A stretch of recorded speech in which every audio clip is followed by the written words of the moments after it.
سلام ኣብ ኩሉ ኹርናዓት ዓለም እትርከቡ ኤርትራውያን ኣሕዋተይ ሰላም ክትህሉ ሰናይ ሙንየተይ እዩ ከምኡ እውን ነቶም ኣብ ሕማምን ኣብ ስቃይን ዘለኹም ምሕረት ኣውርደልኩም እቶም ኣብ ማእሰርትን ኣብ መገረፍትን ዘለኹም ድማ መዋፅኦ ፍጠረልኩም ብሓፈሻው ድማ ንኹላትና ህዝቢ ኤርትራ ምሕረት ኣውርደልና ክብል እፈቱ ኣብዚ ተረኺበ ዘለኹ ሎማዓንቲ በቲ ናይ ይኣክል መልእኽተይና ከም መሓላለፍ ዝገበረለይ ዕድመ ደጀን መንገሻ እመፅየ ዘለኹ ተንኪዩ ዶጅ ዓርከይ ከመስግነካ ፈቱ ስለቲ ዝገበርካለይ ዕድመ ንሱ ስለ ዝዓደመኒ ጥራሕ ዘይኮንኩ ከዓ ክብል ስለ ዘለኒ ጉቦይ ስለ ዝኾነ እየ መፅየ ዘለኹ ግድን ከዓ ክብል እየ ማለት እዩ ኣነ ክብሎ ዝደሊ ይኣክል ምፍራሕ ይኣክለና ምፍራሕ በቃ ክንዛረብ ኣለና እቲ ዝሰማዕናይን ዝረኣናይንስ ክንዛረብ ኣለና ንምንታይ ሱቕ ንብል ካብ ኤርትራ ክንወፅእ ከለና ብጥይት እንዳተሰሓትና ኢና መፂና ከምኡ ድማ ኣብ ሰሃራ ብመኪና እንዳተረገፅናን እንዳተገምጠልናን ብፅምእ ማይን እንዳሞትናን ኢና መፂና ኣብ ሊብያ ድማ ብዓይብኡ ብኻራ እንዳሓረድና ብኻራ ዳዓሽ እንዳቆረፅና ክሳድና ኢና መፂና ኣብ ባሕር ድማ ብኣላፍ ብግሩብ እኩብ እናመትና ኢና መፂና እዚ ክንከውን ዘይፈርሃናስ ንምንታይ ነቲ ሓቂ ክንዛረብ ንፈርህ ንምንታይ ነቲ ኣብ ሃገርና ዘሎ ውልቀ መላኺ ይኣኽለካ ክንብሎ ንፈርህ ኩሉ ግዜ ከዓ ሓደ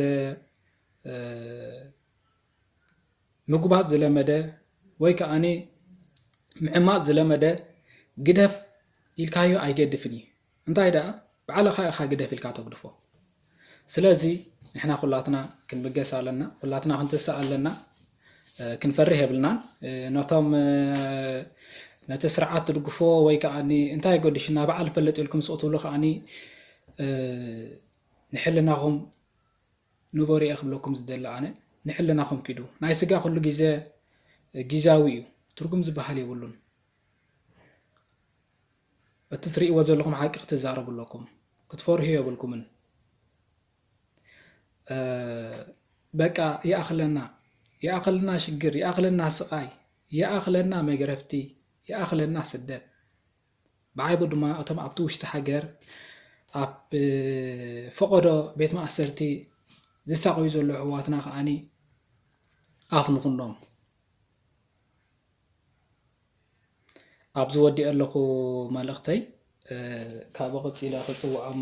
ዝደሊ ኣለው ቃሎም ንኸስምዑ ማለት እዩ ዓወት ሃብቶም ካብ ፈረንሳ ከምኡ ድማ ቀፂለ ዓወት ተስፉ ካብ ሉክሰምበርግ ዮሴፍ ዕቁቡ